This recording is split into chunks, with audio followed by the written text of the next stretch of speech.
Uruguay senate October 2025 15న కారుణ్య మరణాన్ని నేరం కాదని ఒక చట్టాన్ని ఆమోదించింది. దీనితో ఉరుగ్వే కారుణ్య మరణాన్ని చట్టం ద్వారా చట్టబద్ధం చేసిన మొదటి ప్రధాన కాథలిక్ లాటిన్ అమెరికన్ దేశంగా నిలిచింది.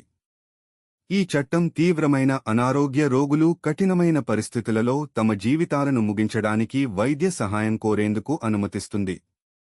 ఈ చర్య కొలంబియా మరియు ఈక్వెడార్లలో ఇలాంటి న్యాయపరమైన నిర్ణయాలు మరియు చిలీలో కొనసాగుతున్న చర్చలను అనుసరిస్తుంది. ఇటీవలి శాసన పరిణామాలు. ఈ యుతనేషియా బిల్లు ఉరుగ్వే సెనేట్లో 31 ఓట్లలో 20 ఓట్లతో ఆమోదం పొందింది. దిగువ సభ గతంలో దీనిని భారీ మెజారిటీతో ఆమోదించింది. ప్రభుత్వం ఇప్పుడు వివరణాత్మక నిబంధనలను అమలు చేసే బాధ్యతను కలిగి ఉంది. ఈ చట్టం ఆమోదం 5 సంవత్సరాల రాజకీయ కృషి మరియు ప్రజా చర్చకు పరాకాష్ఠను సూచిస్తుంది. చట్టంలోని కీలక నిబంధనలు. యుతనేషియాను ఆరోగ్య సంరక్షణ నిపుణులు నిర్వహించాలి. రోగులు ప్రాణాంతక మందులను స్వయంగా నిర్వహించుకునే సహాయక ఆత్మహత్య చట్టవిరుద్ధం. ఇతర దేశాల మాదిరిగా కాకుండా ఉరుగ్వే ఎటువంటి స్థిర ఆయుర్దాయం పరిమితిని లేదా వేచి ఉండే కాలాన్ని నిర్ణయించలేదు. భరించలేని బాధను కలిగించే నయం చేయలేని అనారోగ్యాలతో బాధపడుతున్న రోగులు టెర్మినల్ రోగ నిరూపణతో సంబంధం లేకుండా యుతనేషియాను అభ్యర్థించవచ్చు. మానసిక సామర్థ్యం తప్పనిసరి. దీనిని 2 వైద్యులు నిర్ధారించారు. మైనర్లకు యుతనేషియా నిషేధించబడింది. సామాజిక మరియు రాజకీయ సందర్భం. ఈ చట్టం ఉరుగ్వే ప్రగతిశీల సామాజిక వైఖరిని ప్రతిబింబిస్తుంది. వినోద గంజాయి, స్వలింగ వివాహం మరియు గర్భస్రావాలను చట్టబద్ధం చేసే మునుపటి సంస్కరణలను ఇది అనుసరిస్తుంది.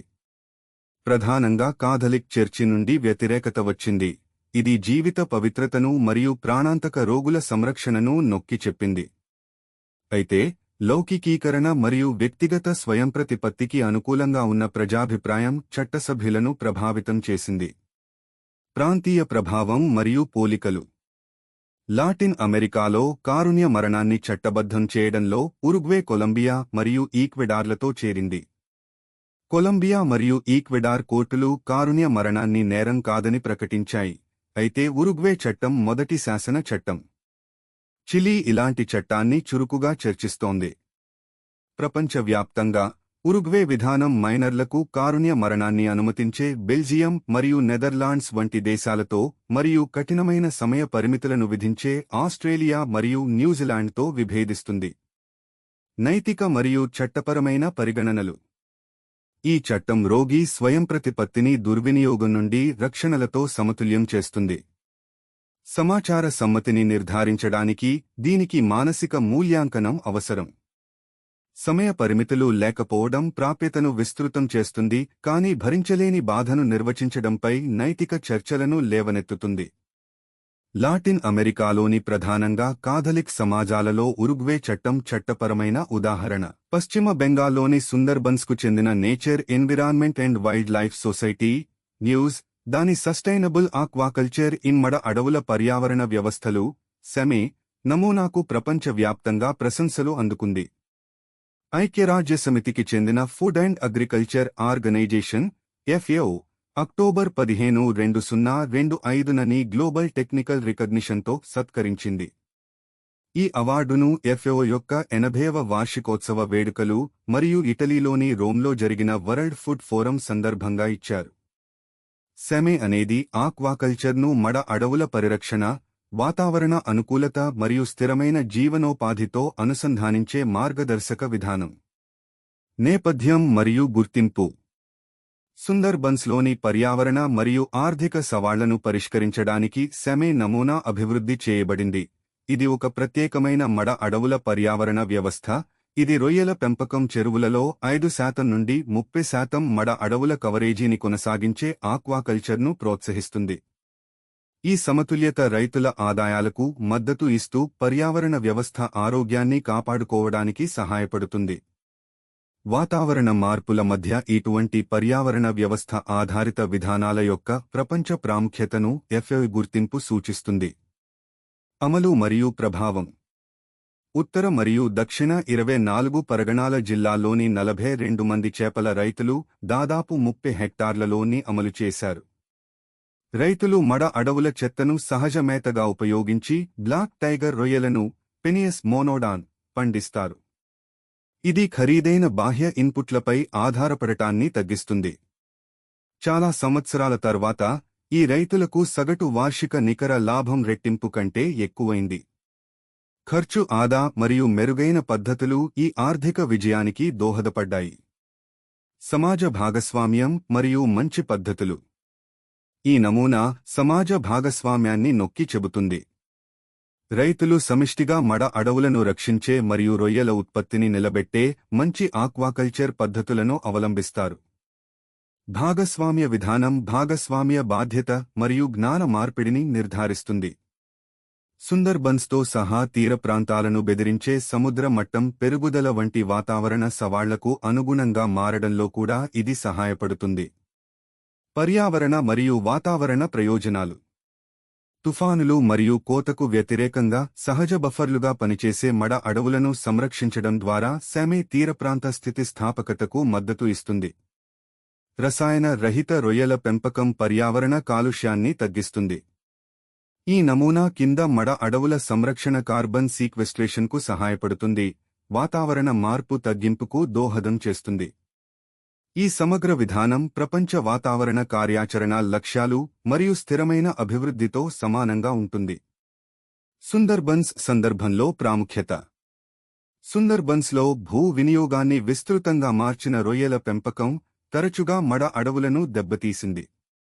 సామే పర్యావరణ పరిరక్షణతో ఆర్థిక అవసరాలను సమతుల్యం చేసే స్థిరమైన ప్రత్యామ్నాయాన్ని అందిస్తుంది.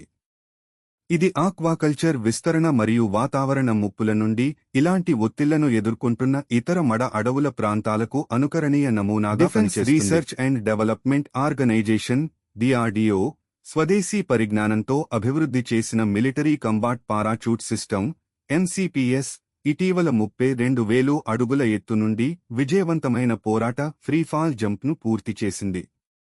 ఇది భారతదేశ రక్షణ సాంకేతికతలో పురోగతిని సూచిస్తుంది. ఈ జంప్ను భారత వైమానిక దళ టెస్ట్ జంపర్లు నిర్వహించారు. ఇది వ్యవస్థ యొక్క సామర్థ్యం మరియు విశ్వసనీయతను రుజువు చేస్తుంది. MCPS ఇప్పుడు భారత సాయుధ దళాలలో 25,000 అడుగుల కంటే ఎక్కువ ఎత్తులో మోహరించగల ఏకైక పారాచూట్ వ్యవస్థ. అభివృద్ధి మరియు రూపకల్పన. MCPSను ఆగ్రాలోని DRDO యొక్క aerial delivery research and development establishment మరియు బెంగళూరులోని డిఫెన్స్ బయో ఇంజనీరింగ్ మరియు ఎలక్ట్రోమెడికల్ లాబొరేటరీ అభివృద్ధి చేశాయి.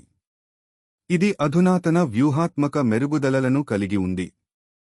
వీటిలో తక్కువ అవరోహణ రేటు మరియు మెరుగైన స్టీరింగ్ నియంత్రణ ఉన్నాయి. ఈ లక్షణాలు పారాట్రూపర్లు విమానం నుండి సురక్షితంగా నిష్క్రమించడానికి, నిర్ణీత ఎత్తులలో పారాచూట్లను మోహరించడానికి, ఖచ్చితంగా నావిగేట్ చేయడానికి మరియు నియమించబడిన మండలాల్లో దిగడానికి అనుమతిస్తాయి. సాంకేతిక లక్షణాలు. ఈ వ్యవస్థ నావిగేషన్ విత్ ఇండియన్ కాన్స్టెలేషన్ నావిక్ తో అనుసంధానించబడుతుంది. ఇది ఖచ్చితమైన నావిగేషన్ మరియు కార్యాచరణ స్వేచ్ఛను నిర్ధారిస్తుంది. బాహ్య ప్రత్యర్థుల జోక్యం లేదా సేవ తిరస్కరణకు MCPS నిరోధకతను కలిగి ఉంటుంది. ప్రతికూల వాతావరణంలో మిషన్లకు ఈ సామర్థ్యం చాలా ముఖ్యమైనది. ఈ వ్యవస్థ యొక్క రూపకల్పన అధిక ఎత్తు జంప్లకు మద్దతు ఇస్తుంది. ఇది భారత దళాల కార్యాచరణ ఉపయోగంలో ప్రత్యేకంగా ఉంటుంది. వ్యూహాత్మక మరియు కార్యాచరణ ప్రయోజనాలు. స్వదేశీ అభివృద్ధి విదేశీ పారాచూట్ వ్యవస్థలపై ఆధారపడటాన్ని తగ్గిస్తుంది. ఇది నిర్వహణ మరియు మరమ్మత్తు కోసం టర్నరౌండ్ సమయాన్ని తగ్గిస్తుంది. ఇది సంఘర్షణ లేదా యుద్ధ సమయంలో కార్యాచరణ సంసిద్ధతను పెంచుతుంది. MCPS విజయం మరింత స్వదేశీ వైమానిక డెలివరీ వ్యవస్థలకు మార్గం సుగమం చేస్తుంది. ఇది రక్షణ సాంకేతిక పరిజ్ఞానాలలో భారతదేశం యొక్క స్వావలంబన అనే విస్తృత లక్ష్యానికి అనుగుణంగా ఉంటుంది. అధికారిక గుర్తింపు మరియు భవిష్యత్తు అవకాశాలు. ఈ మైలురాయికి రక్షణ మంత్రి రాజ్నాథ్ సింగ్ DRDO మరియు సాయుధ దళాలను అభినందించారు. భారతదేశ రక్షణ సామర్థ్యాలకు దాని ప్రాముఖ్యతను ఆయన వెలుగులోకి తెచ్చారు. వైమానిక డెలివరీలో స్వావలంబన వైపు ఇది ఒక ప్రధాన అడుగు అని రక్షణ పరిశోధన మరియు అభివృద్ధి కార్యదర్శి మరియు డిఆర్డీఓ చైర్మన్ డాక్టర్ సమీర్ వి కామత్ అభివర్ణించారు. ఎంసీపీఎస్ ప్రదర్శన భారతదేశంలో స్వదేశీ రక్షణ పరికరాలకు కొత్త శకాన్ని సూచిస్తుంది. భారత నావికాదళం అక్టోబర్ 2025 14 నుండి 17 వరకు విశాఖపట్నంలో ఇండోనేషియా ఉమ్మడి ద్వైపాక్షిక సముద్ర వ్యాయామం సముద్ర శక్తి 2025 యొక్క 5వ ఎడిషన్ను నిర్వహిస్తోంది. ఈ వ్యాయామం భారతదేశం మరియు ఇండోనేషియా మధ్య నావికా సహకారాన్ని బలోపేతం చేస్తుంది. ఇది ఇండో-పసిఫిక్ ప్రాంతంలో శాంతి మరియు స్థిరత్వం పట్ల వారి ఉమ్మడి నిబద్ధతను ప్రతిబింబిస్తుంది. వ్యాయామ అవలోకనం. సముద్ర శక్తి అనేది 2 ఏళ్లకు ఒకసారి జరిగే సముద్ర విన్యాసం. ఇందులో భారత నావికాదళం యొక్క యాంటీ సబ్మెరైన్ వార్ఫేర్ కార్వెట్ అయిన ఎన్స్ కవరట్టి మరియు ఇండోనేషియా నావికాదళం యొక్క క్యారై జాన్ లీ సమగ్ర హెలికాప్టర్తో కూడిన కార్వెట్ ఉంటాయి. ఈ విన్యాసం భారతదేశ తూర్పు నావికాదళ కమాండ్ కింద నిర్వహించబడుతుంది. ఇందులో స్నేహాన్ని పెంపొందించడానికి మరియు కార్యాచరణ సమన్వయాన్ని పెంచడానికి రూపొందించబడిన హార్బర్ మరియు సముద్ర దశలు ఉంటాయి. హార్బర్ దశ కార్యకలాపాలు. హార్బర్ దశ వృత్తిపరమైన మరియు సాంస్కృతిక మార్పిడిపై దృష్టి పెడుతుంది. కార్యకలాపాలలో క్రాస్ డెక్ సందర్శనలు ఉన్నాయి. ఇక్కడ సిబ్బంది ఒకరినొకరు ఓడలను సందర్శిస్తారు. ఉమ్మడి యోగా సెషన్లు శారీరక దృఢత్వం మరియు బంధాన్ని ప్రోత్సహిస్తాయి. స్నేహపూర్వక క్రీడా మ్యాచ్లు జట్టు స్ఫూర్తిని ప్రోత్సహిస్తాయి. ప్రొఫెషనల్ సబ్జెక్ట్ మ్యాటర్ ఎక్స్పర్ట్ ఎక్స్చేంజ్లు ఎస్ఎంఈ వ్యూహాత్మక జ్ఞానం మరియు ఉత్తమ పద్ధతులను పంచుకోవడానికి వీలు కల్పిస్తాయి. సముద్ర దశ కార్యకలాపాలు. సముద్ర దశలో సంక్లిష్టమైన సముద్ర విన్యాసాలు ఉంటాయి. వీటిలో వాయుమార్గ సమన్వయాన్ని మెరుగుపరచడానికి హెలికాప్టర్ ఆపరేషన్లు ఉన్నాయి. వైమానిక ముప్పులకు వ్యతిరేకంగా సంసిద్ధతను పరీక్షించే వాయు రక్షణ విన్యాసాలు. ఆయుధ కాల్పుల విన్యాసాలు పోరాట నైపుణ్యాలను మెరుగుపరుస్తాయి. సందర్శన, బోర్డు, శోధన మరియు సీజర్ విబిఎస్ఎస్ విన్యాసాలు సముద్ర చట్ట అమలు మరియు పైరసీ నిరోధక కార్యకలాపాలను అనుకరిస్తాయి. ఈ కార్యకలాపాలు 2 నౌకాదళాల మధ్య వ్యూహాత్మక పరస్పర సామర్థ్యాన్ని మెరుగుపరుస్తాయి. వ్యూహాత్మక ప్రాముఖ్యత. సముద్ర శక్తి భారతదేశం మరియు ఇండోనేషియా మధ్య వ్యూహాత్మక భాగస్వామ్యాన్ని నొక్కి చెబుతుంది. ఇది పరస్పర అవగాహన మరియు విశ్వాసాన్ని ప్రోత్సహిస్తుంది. ఈ వ్యాయామం ఇండో-పసిఫిక్లో ప్రాంతీయ సముద్ర భద్రత మరియు స్థిరత్వానికి మద్దతు ఇస్తుంది. పైరసీ, ఉగ్రవాదం మరియు అక్రమ రవాణా వంటి సాధారణ సవాళ్లను ఎదుర్కోవడానికి కూడా ఇది సహాయపడుతుంది. ప్రపంచ వాణిజ్యానికి కీలకమైన సముద్ర మార్గాలను రక్షించడానికి మెరుగైన నావికా సహకారం దోహదపడుతుంది. భవిష్యత్తు అవకాశాలు. ఈ వ్యాయామం పరిమాణం మరియు సంక్లిష్టత పరంగా పెరుగుతుందని భావిస్తున్నారు. ఇందులో మరింత అధునాతన వేదికలు మరియు బహుపాక్షిక భాగస్వామ్యం ఉండవచ్చు. నిరంతర నిశ్చితార్థాలు ద్వైపాక్షిక సంబంధాలను మరింతగా పెంచుతాయి. అవి నియమాల ఆధారిత సముద్ర క్రమాన్ని కూడా ప్రోత్సహిస్తాయి. సముద్ర శక్తి భారతదేశం యొక్క యాక్ట్ ఈస్ట్ విధానం మరియు ఇండోనేషియా సముద్ర దౌత్యానికి ఉదాహరణగా నిలుస్తుంది. భారతదేశం మరియు బ్రెజిల్ ఇటీవల తమ రక్షణ సహకారాన్ని తీవ్రతరం చేసుకున్నాయి. అక్టోబర్ 15, 2025న రక్షణ మంత్రి రాజ్నాథ్ సింగ్ బ్రెజిల్ ఉపాధ్యక్షుడు గెరాల్డో ఆల్క్మిన్ మరియు రక్షణ మంత్రి జోస్ ముసియో మోంటెరో ఫిల్హోలను న్యూఢిల్లీలో కలిశారు. ఈ చర్చలు ద్వైపాక్షిక రక్షణ సంబంధాలను విస్తరించడంపై దృష్టి సారించాయి. బ్రెజిల్కు భారతదేశం యొక్క ఆకాశ్ క్షిపణి వ్యవస్థను సరఫరా చేసే అవకాశం కూడా ఉంది. ఇటీవలి రక్షణ చర్చలు. ఈ సమావేశం భారతదేశ బ్రెజిల్ రక్షణ సంబంధాలలో ఒక అడుగు ముందుకు వేసింది. 2 వైపులా సైనిక సహకారం గురించి చర్చించారు మరియు ఉమ్మడి పని కోసం ప్రాధాన్యతా రంగాలను గుర్తించారు. ఈ చర్చలలో రక్షణ పరికరాల సహాభివృద్ధి మరియు సహోత్పత్తికి అవకాశాలు ఉన్నాయి. బ్రెజిల్ యొక్క వైమానిక రక్షణ సామర్థ్యాలను పెంచుతూ బ్రెజిల్కు ఆకాశ్ ఉపరితలం నుండి గగనతలానికి క్షిపణి వ్యవస్థను సరఫరా చేయాలని భారతదేశం ప్రతిపాదించింది. వ్యూహాత్మక భాగస్వామ్య సందర్భం. భారతదేశం మరియు బ్రెజిల్ దీర్ఘకాలిక వ్యూహాత్మక భాగస్వామ్యాన్ని పంచుకుంటున్నాయి. విస్తృత ద్వైపాక్షిక సంబంధాలలో భాగంగా రక్షణ సంబంధాలను మరింతగా పెంచుకోవాలని రెండు దేశాలు లక్ష్యంగా పెట్టుకున్నాయి. ఈ సహకారం ప్రపంచ వ్యూహాత్మక స్థిరత్వానికి సంబంధించినదిగా పరిగణించబడుతుంది. ఈ భాగస్వామ్యంలో సైనిక మార్పిడులు, ఉమ్మడి వ్యాయామాలు మరియు శిక్షణ సందర్శనలు ఉంటాయి, పరస్పర విశ్వాసం మరియు పరస్పర సామర్థ్యాన్ని ప్రోత్సహిస్తాయి.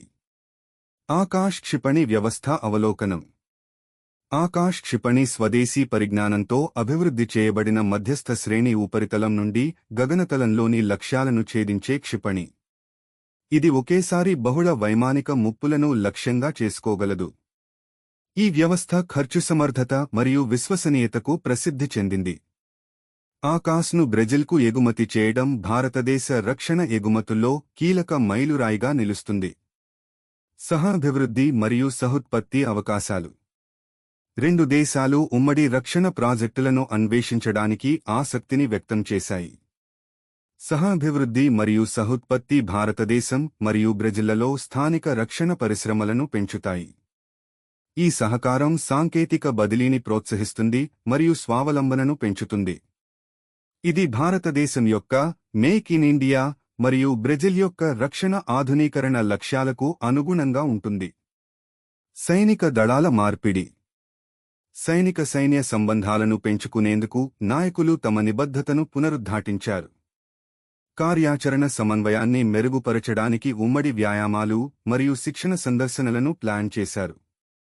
ఈ మార్పిడులు వ్యూహాత్మక విశ్వాసాన్ని పెంపొందించడానికి మరియు ఉత్తమ పద్ధతులను పంచుకోవడానికి సహాయపడతాయి.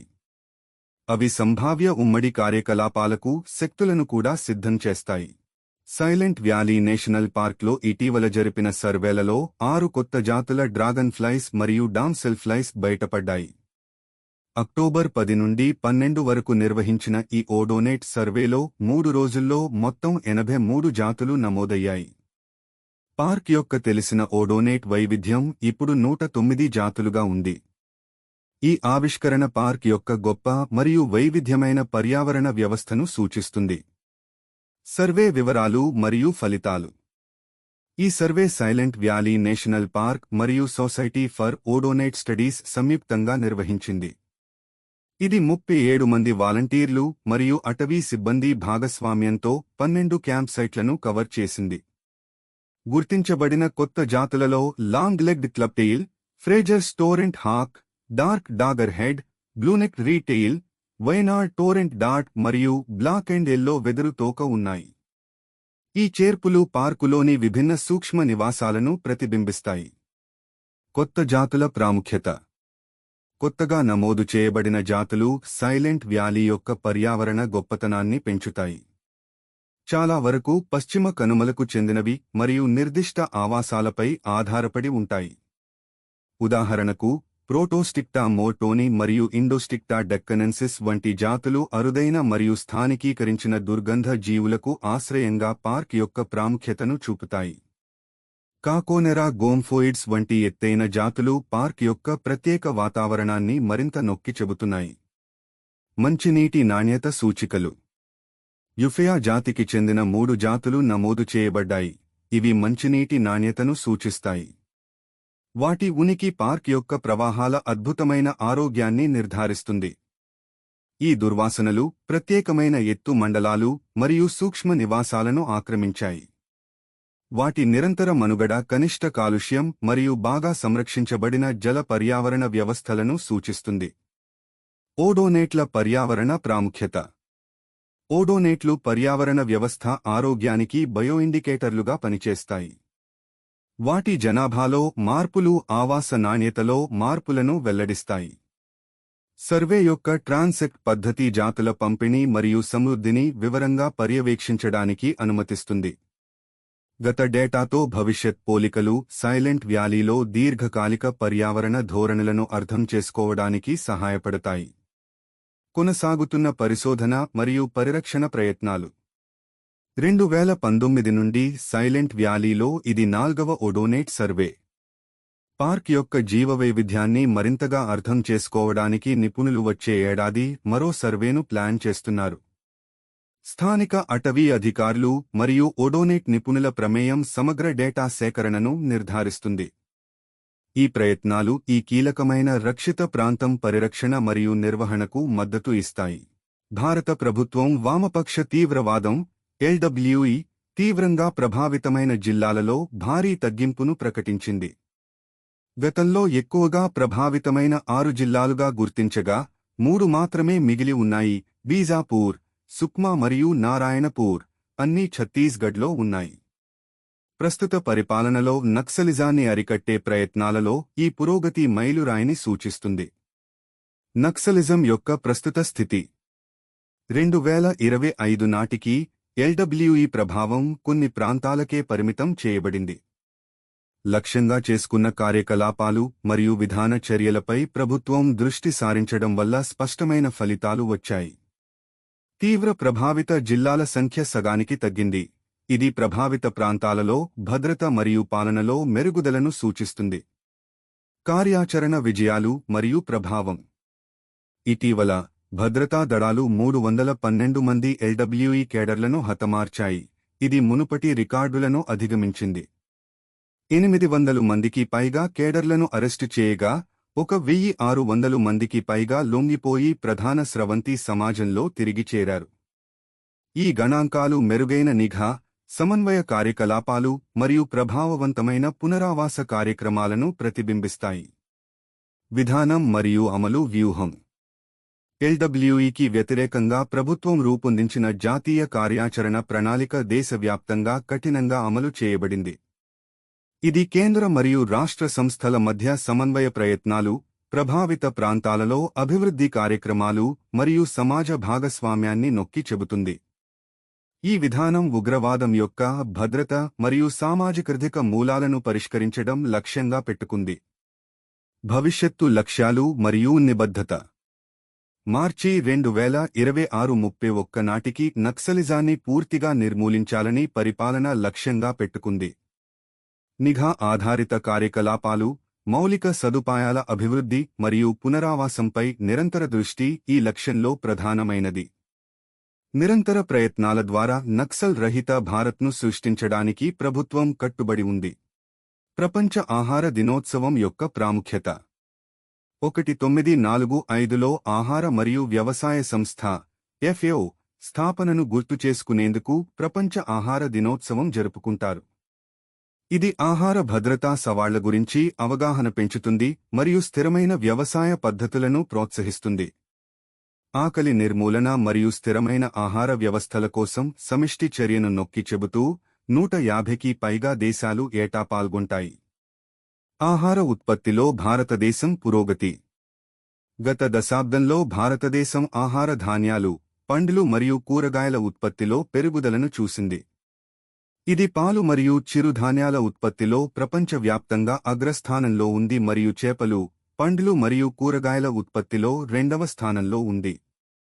వ్యవసాయ ఎగుమతులు 11 సంవత్సరాలలో దాదాపు రెట్టింపు అయ్యాయి. మెరుగైన వ్యవసాయ ఉత్పాదకత మరియు వైవిధ్యతను ప్రతిబింబిస్తూ 2014 నుండి తేనె మరియు గుడ్ల ఉత్పత్తి కూడా రెట్టింపు అయింది. ఆహార భద్రత కోసం కీలకమైన ప్రభుత్వ పథకాలు.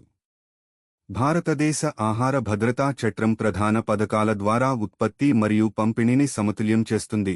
జాతీయ ఆహార భద్రతా మిషన్ NFSM 2007-08లో ప్రారంభించబడింది.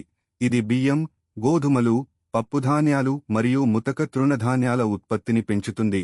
అదే సమయంలో నేల ఆరోగ్యం మరియు రైతు ఆదాయాలను మెరుగుపరుస్తుంది.